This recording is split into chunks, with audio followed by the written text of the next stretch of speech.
Hello and welcome back to OT the podcast. We're here to talk about watches, time, how to spend it. I'm Andy Green. I'm Felix Schultz. Andy, I noticed you didn't keep my new intro from the other week. The convoluted, long, and a Yeah, little bit forgetful. classic Felix intro. Classic Felix. I'll save the people in impersonation. How you going? I'm pretty well. What's been happening in the world of Andy? What has been happening? Quite a bit, Felix. Ooh. Today, no guests, No guests. just us chatting. Yeah, it's been a while since we've had the old, I think we call them news episodes, but it's been more targeted today. There's certainly been some news, just overnight, actually, as of the time of recording. Some major releases from Patek have dropped. Patek, I guess, is this their kind of big batch of releases for the year? Feels like it. Mm. I mean, do they have some? They had some at the sort of in Geneva. They surely at Watches and Wonders. I don't remember. Surely. Exactly. And other things. We've been doing other things. I've been on the road a bit. I've been seeing some things, and we've both been getting our tech on. Smartwatches. I've been rocking the Apple Watch Ultra for a couple of weeks now. You've been wearing the Google Pixel. Before we talk smartwatches, you travelled. You caught Yeah, a flight. I did. I got on a plane. It was very exciting. I didn't get the window seat. I went up to Sydney, Mm-hmm. thanks to Grand Seiko, and attended a gala event. It was very the framing of it was very ambiguous. It's a gala. It's just a regular dinner. We're just having it along at the Opera House. No reason, no biggie. And then as the evening progressed, it emerged that there was in fact a special watch being released, the first ever Australian limited edition for Grand Seiko. First ever. Mm-hmm. That's a big deal.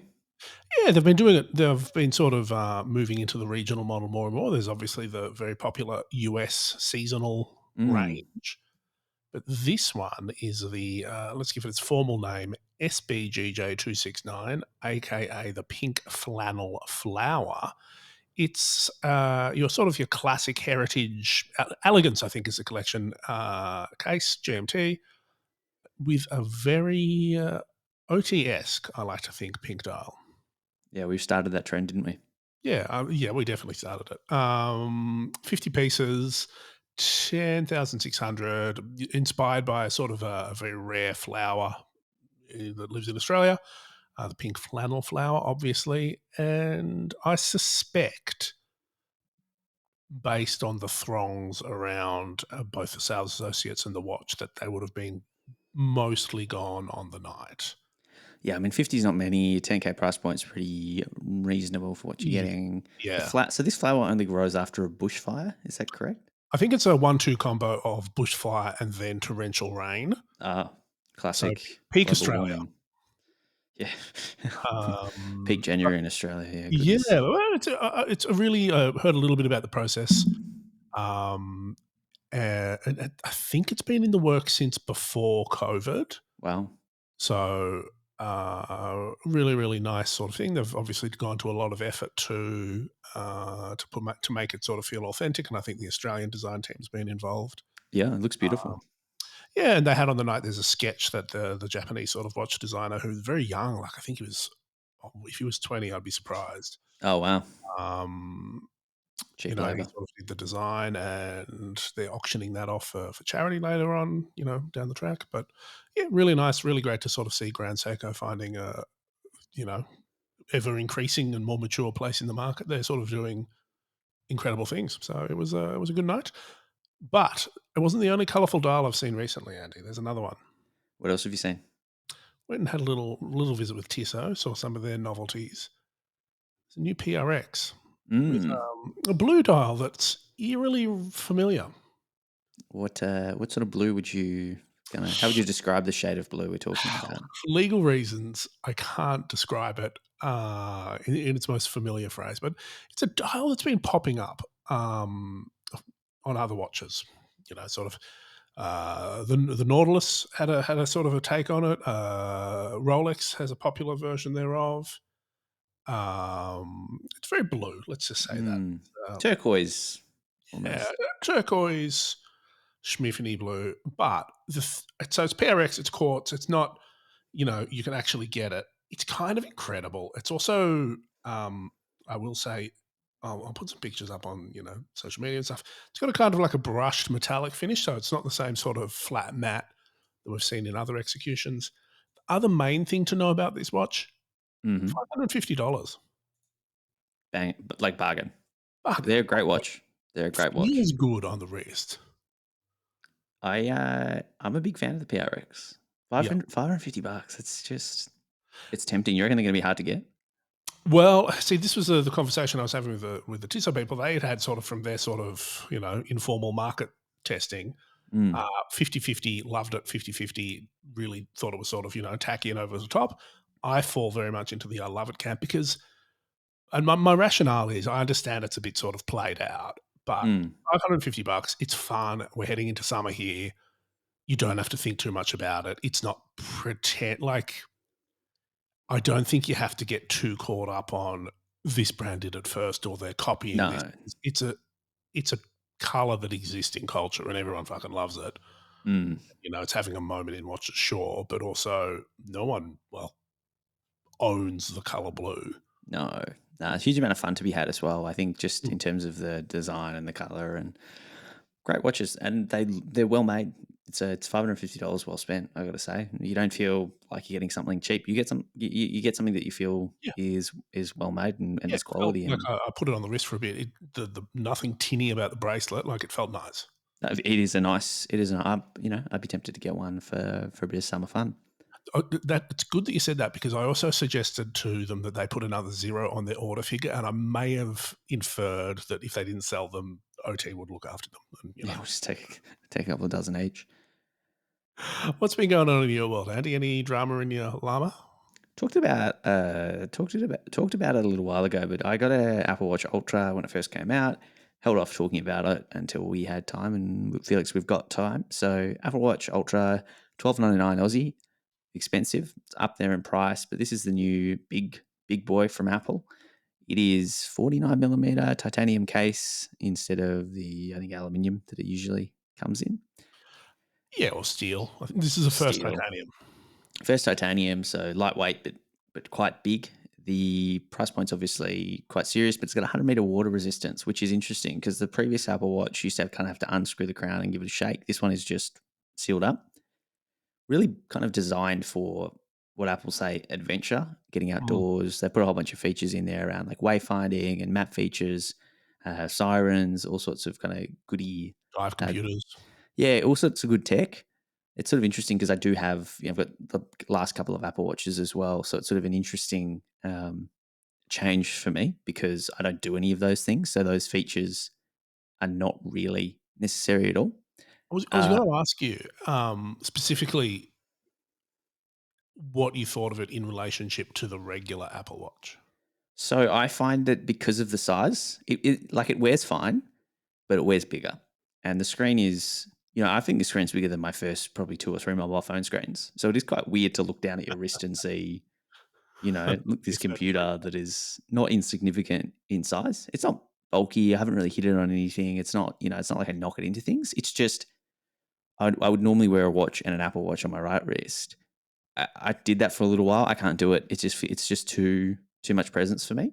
Mm. So it became a choice between the Apple Watch Ultra or my regular watch, and And that's the what are first you time. choosing? Oh, a regular watch Yeah. because I don't need those features. So what I liked about the Apple Watch was it is quite slim, it is quite small, it's quite discreet, but it does have, that connectivity that I mostly like and the fitness stuff, but Yeah. I don't use the rest of it. So this feels like a watch that I would put on for an activity and probably not something I would wear all the time, Yeah, which is a right. big difference because it's I've long said that Apple Watches aren't really a competitor to a mechanical watch, but in terms of wearing, like Yeah. picking something, it's a competitor to the watch I'm going to wear. Uh, Also, the price point, like it is not a cheap watch, especially when you start buying a few straps, which are great. You're a big fan of the Apple Watch straps. They're Yeah. awesome. I mean, the whole bunch of new features on sizing them up, changing the strap keeps, the different kind of textiles, all fantastic. Like this is if I was like a really outdoorsy guy who went out doing stuff, it's pretty perfect. Yeah, honestly, that Alpine strap, if we can get that for like a scene or something, like, you know what I mean? Like, I want a Mm. watch analog, like a mechanical watch analog of some of those Apple straps. They're Yeah, that I mean, it's so good. great, the interchangeability, sizing them, the comfort. I mean, even the price, like, they are very well priced for what you get. So, Yeah, it's sort of the biggest takeaway, I think, is just that decision that I have now, 'cause I used to wear both, and now now I don't, which I find interesting. So, I gotta say, I think I prefer the regular one. interesting. Yeah, that's Yeah. really interesting. Have you got the regular one still set up, or have you moved to this one for your sort of review period? No, I moved for this one for the review period. So the question remains: would I move back? Would I get another one when the upgrade comes? Has this broken the Apple Watch cycle for me by simply using it and it being too inconvenient to go back to a regular one? Maybe.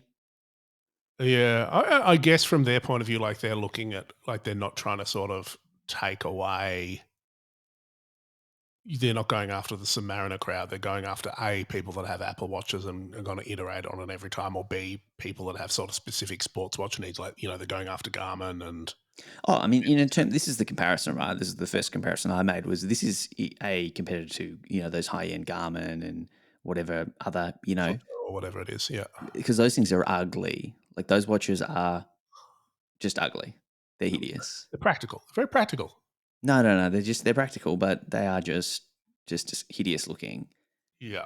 And the Apple, this is a beautiful looking watch, and it's Mm. more functional, and yeah, it's gorgeous. But it's not. I don't know if even it's going after the Apple Watch. Maybe it's an upsell on people that use the Apple Watch. But yeah, it's definitely not a competitor to a subby. Yeah, interesting. Closing thoughts on the Apple Watch. Give me like a one-line pithy thing that we can use for the show notes of, like, I hate it, but I don't rate it, or something like that. Give me like a, you got anything? Um, just go try it on. Honestly, I think you need to wear it in person because don't let the specs the spec sheet wear you. Yeah, 100%. Always a case with watches. Do you mind if I talk about my watch, Andy Well, Green? you've been going intelligent watch as well. Yeah, the timing worked out really well. So, Google has obviously been involved in smartwatches for a long time, sort of Mm, indirectly through their sort of the Wear OS, which is the alternative to Apple. But they've not until now had their own, sort of, let's use the language of watch brands, vertically integrated manufacture smartwatch. It's okay. been it's been rumored for a long time. Like, this thing has been, like, I don't know, compared to Apple, Google is the leakiest ship out there. Like, we've known what this watch looks like for like 2 years or something. But it's now been released. Quick email to Google's PR in Australia resulted in me literally having one the next day, which was kind of wild. Um, I've got to say, this is the most impressed I've been about a smartwatch since the original Apple Watch. Really? Yeah, because I mean, I've obviously, a couple of years ago, I moved over to Android, and Mm. testing Apple Watches is a whole pain because it means I've got to move my phone over. And it generally doesn't happen. So that's why I'm not also rocking an Ultra at the moment. No shade to the product. I just, it's not worth it for me to flip phones and all that around. It's, Yeah, an evening of my life. it's painful. Yeah. This, however, the immediate response of, like, taking it out of the packaging, it feels as good as an Apple Watch. Like, it's round, Mhm. 41 millimeters, it's got a single crown. It feels like a pebble. It's glossy, it's smooth, it's really beautiful to hold in the hand, and it's got that sort of uh, very sort of Apple Sport Band inspired strap that comes with it. It's that elastomer, and it's it is incredible. So the Apple Sport Band has like one loop. This one, for legal reasons, I suspect, has two, but Huh. otherwise, yeah, it's really really sleek. It's 12.3 mil tall, weighs 36 grams without a strap. I tried it the other night, like, wearing it. That's light. 36 Yeah, yeah, grams. yeah. It's made of steel as well, 80% recycled stainless. I tried wearing it, to sleep, Okay. which is Got the something sleep tracking in. never normally do, Yep. and I managed it. It didn't bother me at all. Like, it's there's because there's no edges or irritating elements on there, and it's sort of all really smooth and lightweight. It's totally doable. I don't think I'd do it regularly, but yeah, that's that. The form factor, I can't speak highly of it, and it looks a lot more like a regular watch. Like I showed you that um like a screenshot shot of it with that sort of military subdial layout that it comes stock with, or Mm. the face options, and I just think it looks more intuitive because it's a round case rather than a square case. I haven't sort of had to squeeze it around the edges a bit. What else about it? 24-hour battery, which holds up. Like I think Apple sort of say 18 to 24. I think Um, 36 on the Ultra. But okay, I mean, it's sort of a day and a half I found with the Apple Watch in general, depending on how your kind of notifications are set up. But as a long time wearer, if you kind of get away with forgetting to charge it for about a day and a half. yeah. Okay. So this one, yeah, I've probably about the same. Like, um, but I've sort of been fiddling with a bit more. But I'm down to like 30%, 20%, 30% by the end of the day, Oh, okay. which is fine. I think. It becomes habit. Yeah. These smartwatches, like you plug your phone in when you go to bed, you plug your watch in. It's Yeah. just it's habit. Other good things about it, for me, because I've got a Pixel phone, it's the most seamless integration with a watch and a smartwatch rather, and a phone that I've ever had. Like aside from Apple, Mm-hmm. because there's always sort of been a bit of jankiness with your sort of Tag Heuer connected or your Mont Blanc Summit or whatever other sort of smartwatch you're using. There's that it's not as seamless a process as this is. Sure. Uh, Obviously, Google owns Fitbit, which is a big draw card for a lot of people. You can also use Google Fit as well. And there's an interesting thing about this. They have to have the two competing products because you can also buy like Fitbit watches from Google and the Google Pixel. They can't sort of fold it all in together because there's specific rules about the Fitbit data. They have to keep it on separate Ah. servers in separate locations. So they can't just go, okay, we're rebranding Fitbit into Google Fit Plus. Hmm. Like there's sort of that might happen in the future, but at the moment, I read an article about how it's this sort of weird double system. Like I initially started with Fitbit, and then I moved it back over to sort of Google Fit for the tracking, because there's the Google Fitbit has a subscription service, and B, it's a different sort of system. It's got your heart rate monitor, really nice range of straps as well. I'm sure I'll probably, if I keep this for a while, I'll get some more straps to play around with. But yeah, price is good too. So the base model, $549, $649 with 4G connectivity, which I think is only available in Australia on Telstra at the moment. But I really rate it. Solid. Yeah, Solid. Have you been wearing it a lot? pretty much the only thing I've been wearing. No, so no mechanical watch. Nope, not for the last week. I mean, partially just because I'm sort of experimenting with it and getting a Given proper it, feel given for it, it. given it the attention it deserves. Yeah, but I mean, I can think this one will probably stay. Smartwatches, I sort of tend to go like, oh, this is great for a while and then phase off. But because I don't have to work with this, like it already Mm. like syncs seamlessly with all my phone services. So, Um, so you got the 4G version? I think I got the 4G, but I can't because I'm Optus. I don't think I can use that function. Oh, right. Interesting. Yeah, Are you gonna double wrist? I haven't. How do you feel about the idea, the notion? I don't really see the point. Okay, fair enough. Like, you know what? I'd do it to be like what tracking steps or something. And if that was the case, I'd Phone's have in your my pocket phone in my anyway. pocket. You know what I mean? Well, one thing you can't do on the Pixel Watch, Felix, What is that? change the strap to an Artem strap, which Oh, is a not yet. massive shame because Artem straps, having from Australia here, where we also hail, are just fantastic. And it's a shame. Maybe one day they'll do a Pixel Watch strap. But for That's now, right. Felix, we've just got to enjoy their loopless straps, their great NATO straps, their broad range of accessories. Where do What we enjoy else? them from, Andy? Artemstraps.com, Felix. You take a look at their Instagram, artem.straps, and you can see a Love great range of pictures, wearers and connoisseurs of it. Artem straps post shots almost every day. In fact, it's every few hours I see an Instagram story go up that just has inspiration. I see it as inspiration. You know how we were talking about how I would like a sort of a mechanical watch analog of certain large Cupertino-based tech companies' Mm-hmm. new brands. Mm. Do you think Artem is big enough to risk a lawsuit?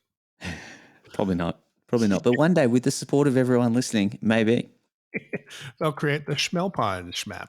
Artemstraps.com. Felix, do you know what could do with a strap change? What? Some of these new Pateks that were released just overnight. Oh, that's a bold. I mean, of all the things to sort of come out swinging, Yeah. nice move Well, on the look, strap. I got a model in particular that I need to fire some shots at, Okay. and that's the ladies' Aquanaut loose rainbow chronograph. What? Okay, talk to me. What's your drama? So this has I think it's a mother of pearl dial that has that world time sort of engraving on it. Hey, It's Andy, yeah. I'm not a normal human. I don't understand Aquanaut loose rainbow. Give me reference numbers, baby. What are we talking? Well, so you need the reference number, the 7968-300R. So rose gold, I know, right? gem set bezel, rainbow gem set, which I think Double. everyone's sort of seen, and a rubber strap for the Aquanaut. So Mm. they've shown it on a nude strap, I'm going to call Mhm. a bright red, and a white strap. Mhm. I don't know that it works on any of these straps. I think it needs to be something dark to really just tone it down. Maybe black. I'd rock it on the nude.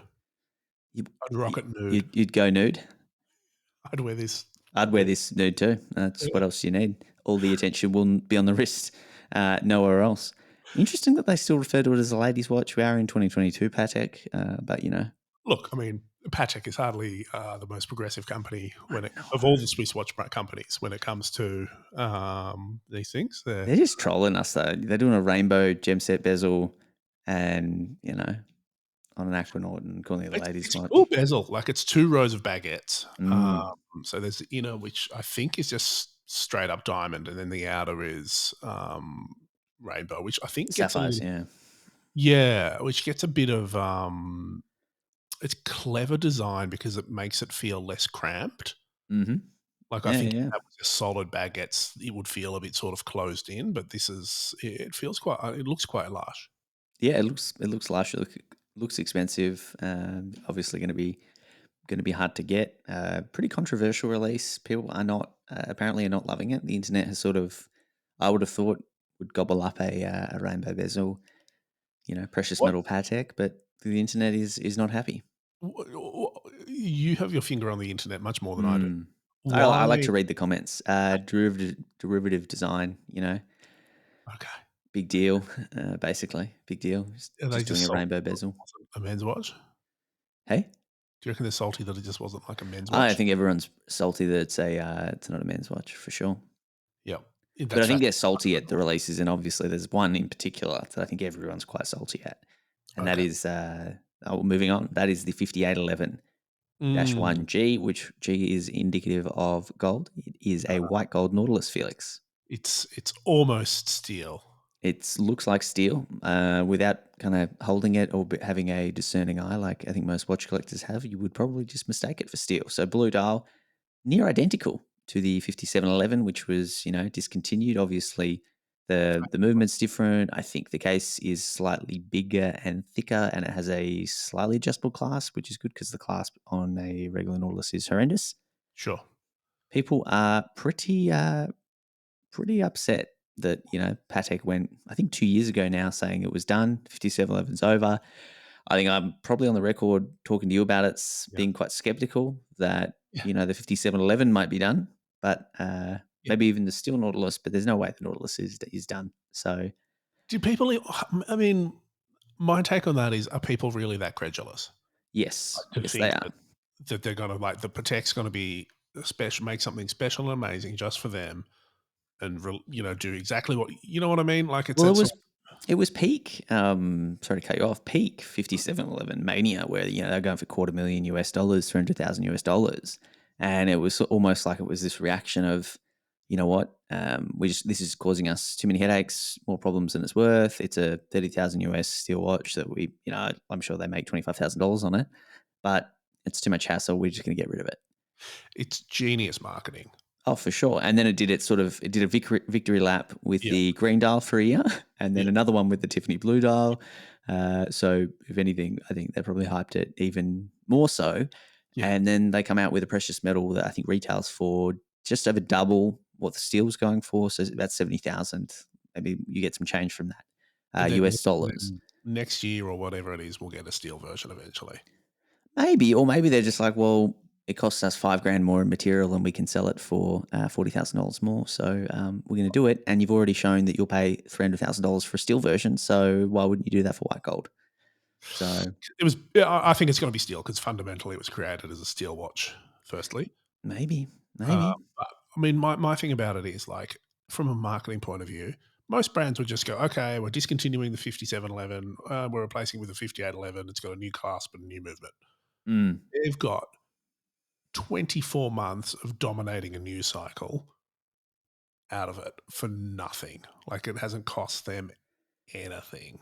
No, no. And but it's playing into the hype, which I think is what has upset people. Is I think they're kind of This that is it. Like, they see it for what it is now. and I'm happy to say this. I think this is increasingly they're pumping the brand up in, I would say, preparation for a sale. Exactly, exactly. And I mean, you know, to be fair, some people speculated and, oh, this is it. I better get one. I'll pay whatever it is because they're not making these anymore.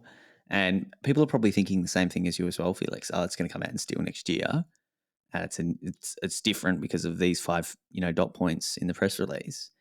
But fundamentally, aesthetically, it looks very similar. So Talks like a duck. yeah, and those people are going to be left holding the bag, the proverbial bag. What else came out that piqued your interest, Felix? I see a world timer that's Yeah, not I quite sporty. like this one. So this is the 5935A, which is the, let me scroll up, World Time Flyback Chrono. First time it's been released in steel. This is one, there was a sort of a hot emerald green model that got a lot of attention earlier this year, I think. Hmm. I basically like this. It's an interesting proposition in terms of aesthetics. It's a very sort of vintagey feel in some ways. It's got like, nubuck and calf straps. And it's got a really interesting, I'd say it's a copper or salmon dial. They're calling it, a rose gilt opaline with a Mm. motif. I just think it's nice. I think this is what, Patek does well. I mean, it's not as sort of refined as what they did in the 50s, maybe, but it's a solid watch. You're spot on. It's and then to me, it feels like this is more of the focus: complications, movements, finishing. Yeah. Dial techniques, all that sort of stuff, and experimenting with those things. And maybe that seems to be the focus of these releases. I mean, there's a bunch of other kind of complicated watches, and it all just sort of sits around, focuses on the movements. And it seems like they've been busy updating a lot of movements across the Yeah. range. Nautilus is still very much present, and I mean, we talked about the ladies at Aquanaut. There's a ladies Nautilus, the 7118/1300R. I'm gonna say go out on a limb and say this Mhm. is my favorite Nautilus I've seen in a long time. How do you pronounce the name? Nautilus jewelry, Yeah, jewelry, 79. Nautilus jewelry. Why don't you describe it? I feel like you do a good job. This is a part of our sportive DNA. It is a jewelry version set with 79 2.38 carats of specerites. The bezel is set with baguette cut specerites in a color pattern ranging from champagne to cognac, or rival shaped cognac stones, and specerite hour markers. How was that? I'm sorry, Switzerland.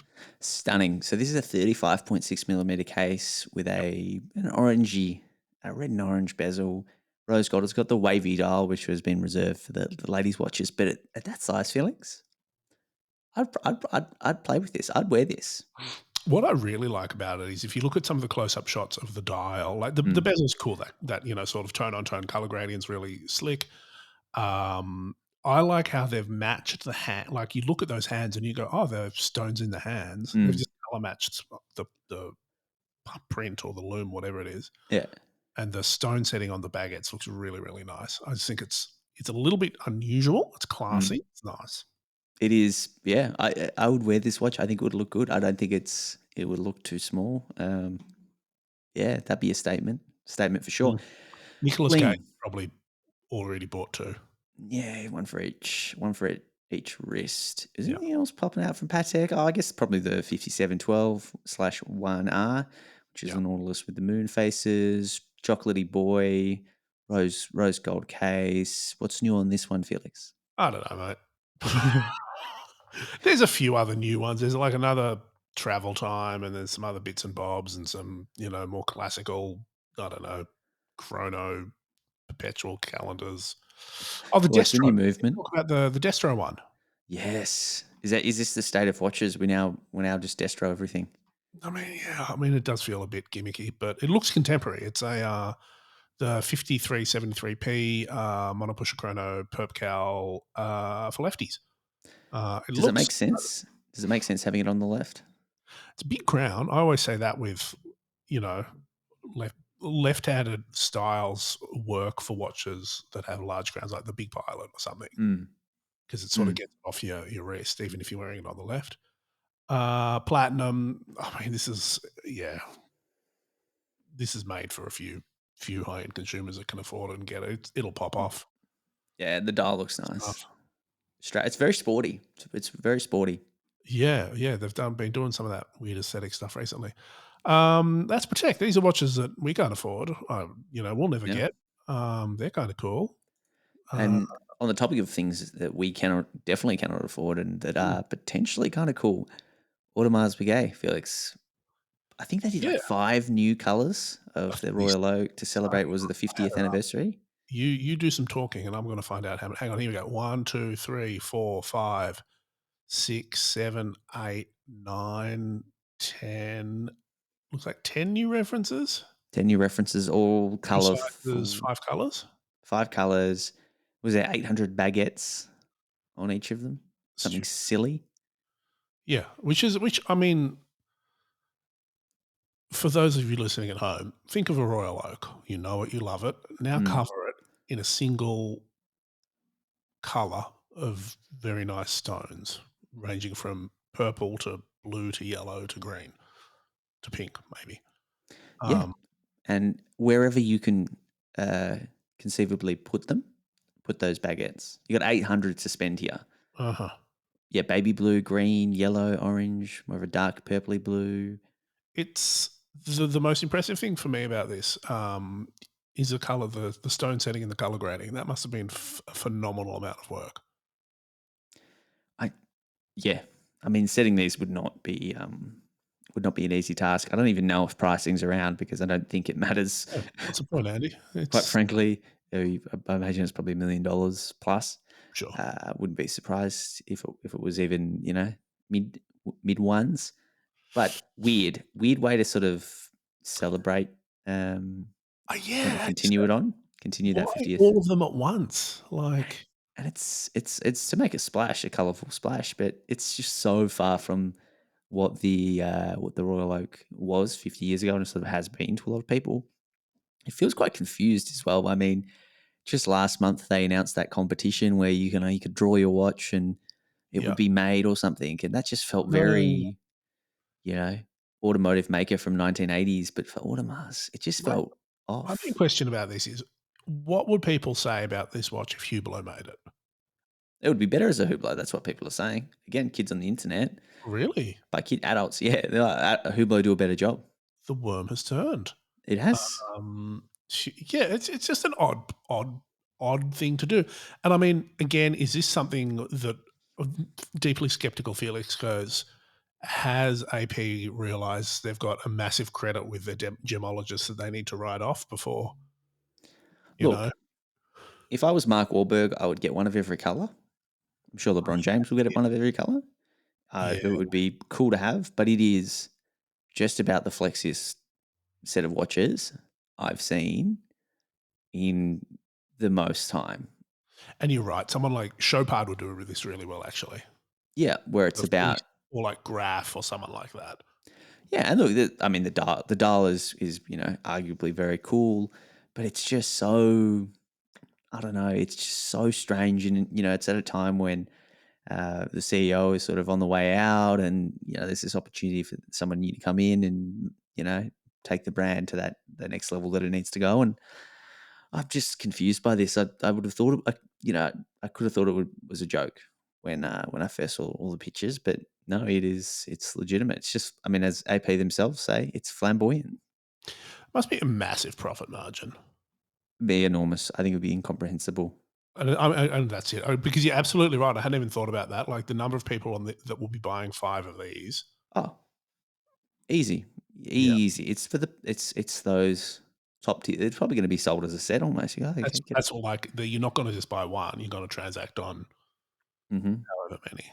Yeah, you'll go casually spend $5 million or something and get them all, but don't Oh, know. well, Seems like that's an old all way to there. celebrate. Don't know. Old mate Gerald Gent is probably turning in his grave at the thought of his beautiful design being having. He's probably not, to be honest. Nah, he'd be like, oh, you go and you go earn He your made bag. some ridiculous watches. He's like, Uh, yeah, well, he's there done we go. worse. He's done worse. This who knew that we would be far more appreciative of the products of Apple and Google than Patek Philippe and Audemars Piguet? This It's not fair. I did like some of the Pateks. Yeah, yeah. I think the Pateks. I look. I don't have an issue with any of the Pateks at all. I mean, yeah, they're all it's Patek being Patek and, not particularly exciting in some ways, but yeah. Yeah, I mean, watches have not been all that exciting this whole year. Felix, what else we got to talk about? Is that it? There was one. I mean, yeah, I think that's it. I mean, we were talking about this actually, and this is something that sort of I think has pervaded our discussions Mm. recently about this is what happens. Like we're seeing the consequences of watches becoming more mainstream. Oh, you're talking about, of course, the Hodinkee article. Tony Trader wrote up an interview. I think it was 4+1 with Jeremy Kirkland, Mm. who came on OT last year. I think that was a really good example. So Jeremy Kirkland hosted Blamo. He did a little story for Hodinkee, which is I'm sure it was a nice little puff piece essentially about someone's watch collection. And they led with sort of a quote about, my wife was we're going to have our kids. We were going to the hospital. I said, oh, I've got to go back and get my watch, Yeah, because in the driveway, he jumped out the car, ran inside. Probably took him, I don't know, a minute at he, most. wanted to be wearing his Rolex Pepsi when his child was born, which is, that's the sort of nerdy watch nerd thing that people do. And he got hammered for it. Yeah, really bad. Apparently, got a lot of messages, a lot of hate mail on the internet, which is quite sad Mm. because I mean, Jeremy's a great guy. I'll link up the episode with him, but he is just an absolutely lovely fella. Has his own podcast, obviously Blamo, which is massive. It's his full time thing. Yeah. And I Last mean, person that deserves, I think, to cop it like this. I guess, you sort of think about this. No one deserves it. No, I'm no, sure no. everyone from DJ Khaled to I don't know, fucking Paul Pluta is a nice person in their own lives, but Yeah, we the human happen to know beings. Jeremy. But the thing I find interesting about it is it's just it's the tabloidification of it. Like it's a Daily Mail headline. Yeah. Not that Hodinkee was trying to, sort of roast him, but they took a really punchy quote and put it with a picture of him, with a sweater over his shoulders, and it made it eminently hateable. But you don't know. Like his wife might have been having a C-section where you knew exactly what minute. Like it's not like it was a stopping the ambulance situation. Yeah, I mean, I would have thought if you're jumping in the car, you have a bit of time. And I just think there's enough factors and stuff you don't know to go. Oh, okay. Well, he's a pretty level-headed guy. His father, he's already got a kid. He probably didn't put anything at risk or at jeopardy by running inside Yeah. with that extra time. But I just, yeah, you're right. This is what happens when it goes mainstream. I mean, we're at a point where I'm in one of the Facebook groups I'm in. Adrian Barker's, what is it, Drinking talking coffee, watches and drinking talking coffee. watches. Yep. And yeah, and someone put up a watch post, and it was, I don't know, it was a $20,000-$30,000 watch, and someone Sure. commented they were in that group, and they said, "Oh, as if you'd spend $300 on a watch, let alone 20,000." And I thought, you're in a watch group. Was it a troll or was it? No, it was just someone who was in there, and I guess Okay. $300 on a watch was too much for them. Which Seiko 5. fine, It's a great watch. fine, you can get some stuff, but just to not even understand beyond that. So I think it's just mainstream, and yeah, I mean, Hodinkee is enormous. Uh, yeah, I think it was like 800 comments on there. I just, you're right. This is what happens when the internet opens up, and unfortunately, the way the internet is, everyone will say mean things, and very Mm. rarely do people, jump in with positivity. So here we are, Felix. Wholesome. Let's keep it wholesome. Keep it wholesome. Thank you for your wholesomeness, Andy. Always appreciated. What do we need to do? We don't need to do anything else. We don't need to thank our guests. We don't have any guests. Thanks you, Patek Philippe and Audemars Piguet, for releasing some watches. Thank you, Apple and Google, for making technology that we can wear on our wrists. Thank you to Artem Straps for supporting the show as ever. Andy, where can people, send us messages of support and joy? And hate mail, otthepodcast at gmail.com, or you can hit us up on Instagram, ot.podcast. Of course, leave your reviews and your hate mail in the form of 5-star reviews. I've actually got a specific request because I just did this the other day. Yep. Review us on Spotify. Yeah, hit us up. That'd be good. 5-star Spotify, do it. Thank you, guys. All right, well, we'll see you next time. Ciao, Bellas.